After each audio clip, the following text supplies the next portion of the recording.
Bratishka, sen bozori volk ekansan. Mashinani yerga urishyapti. Shuni qimmatroq sotib bersin-chi. Bo'ldi, bo'lmasa bozordagi eng zo'r o'yinni qilamiz. Patisha поговори, ozgina miyadan qanot qilsan. Voy, eshit, bozorga boramiz.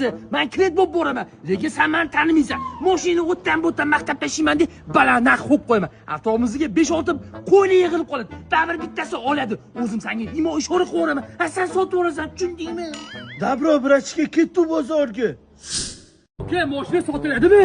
Sotiladi. Mashina mas lekin uddali Malibu bar, Malibu rul. Oka, menga mashina yoqdi. 12,000 narx sanima, rozimisiz? Ozgina qo'sh past narx aytyapsan-ku. Oka, 12,000 ga shu akam olmasa men o'zim olib qo'yaman. Mashina yoqdi. Vova, qo'y keldi, soat. Bratishka, ko'rasan, baraka bo'laydi deyapti. Nima qilasan, birovni savdosiga aralash. Panatkin bormi? Surbotda. Karochi, mashina senga o'tdi. 12,000 berasan. Bu jinnimisan, vova? Uyda kelishdik-ku, o'yin qilamiz deb. Savdoda o'yin bo'lmaydi. Yo pulni sanaysan, yo to'kilgan kishini taniysan. Vova, bitta gap aytaymi? Chichivarding.